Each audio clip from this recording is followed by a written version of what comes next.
So cool. And lastly, we're in this beautiful place right now. Actually, what you can't see off camera is that it's currently being renovated and there are paintbrushes everywhere. There are people working over here and there are open cupboards. But I've been here twice now. Once about 2 years ago. I think I did a review on my channel as well. And last year for my graduation with my mum, which was amazing. Oh, excellent. And you're about to launch a new menu. Which is very exciting. The kitchen's been refurbished. I had a tour. I feel very VIP today.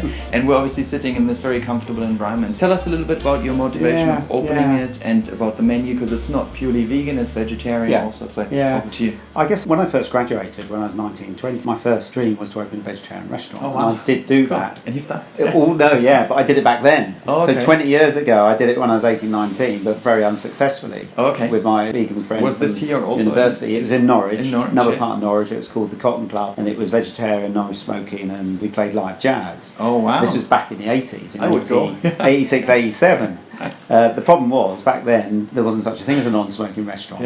Most of the jazz people wanted to smoke, the vegetarians didn't like jazz, so we ended up with a very small niche target group. So, and obviously we weren't very experienced as well, so it only lasted about 6 months, but I always said to myself I'd like to come back and do it again when I have a little bit more money behind me, a little bit more experience and knowledge about business. So about 5 years ago I started thinking about how I could do that. I met up with Jan Wise, who runs the Veggie Red Line down in Great Britain near Ipswich, and she'd been very successful there for 3 years, and asked if she'd be interested in looking at a venue for Norwich to do a second place and do that as a joint venue. And eventually we found this fantastic place in the village of Trouse, just outside Norwich. It was a pizza restaurant. Oh, okay. So we managed to acquire it from the previous owners and set up River Green Cafe. And I think the concept was, perhaps I would have liked it to have been vegan, but the thing we're trying to really get across is accessible vegetarian food. So it is very user-friendly, for want of a better word, and probably the majority of our customers aren't actually vegetarian or vegan.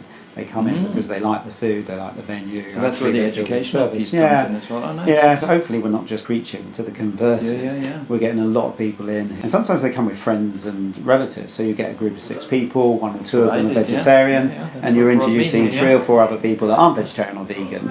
They come in and have a great experience with the food and enjoy themselves and spread. And maybe dispel some of those myths about vegetarian, because you still get the whole, so what do you eat, cut grass? So they come in here and they see a menu which hopefully they recognise a lot of the dishes. It's quite internationally inspired, but there are also some dishes there. The old favourite here has been mushroom Wellington, which is a puff pastry parcel with a mushroom in.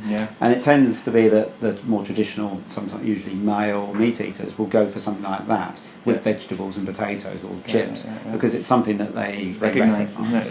So I think if we can introduce people into the food and cuisine in a gentle way, then I think that's really good. And the desserts were fantastic, I remember. We made the mistake of ordering quite a lot of starters and mains, and by the time desserts came, we're like, we really want to eat this. I know. That's something we're working on, is portion size. I saw the new menu. It looks phenomenal, actually. Yes, the new menu now. We've got a new business partner, head chef Chris Avery's just joined us. You can hear him busily preparing. I thought he was preparing food, but perhaps he's drilling a hole in the wall. So we're reopening in a few days' time with a new menu. It's a bit more of a focus on local food, seasonal, and fresh. Perhaps a bit more than we've been in the past. So it's a new start, if you like, after 4 years. I think it's good to give it a bit of a refresh and get someone new in with some new ideas. So what's apart from what's on the menu here, what's your favourite vegan dish? Gosh, well, I must admit, I'm a bit of an Indian food freak, and I tend to, when I'm travelling around the country or abroad on business, I always tend to look at a local Indian restaurant. Ideally, if I can find a South Indian vegetarian, I do find, perhaps it's just because I have so much choice as a vegan when I go to an Indian restaurant, but more so than any other type of cuisine. That's why I like it. I particularly like it when it's South Indian, so we're looking at more dosas, uthapams, things like that, which you don't sometimes get in your classic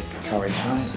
So I think it would have to be that. I mean, I like my fresh fruit, my salads, my smoothies, but probably if I'm socialising or eating out, then I would tend to look for a good quality South Indian. Amazing. Listen, thank you so much for having me here. Been a pleasure. I hope you guys enjoyed this. I just enjoyed this gentleman's talk so much, and I gained so much knowledge from it that I really wanted to share that. So thank you for having me. Good luck with the new menu and everything, and I will certainly come and check it out sometime soon. Great. Look forward to welcoming you. See you later, guys. Bye-bye. Cheers now.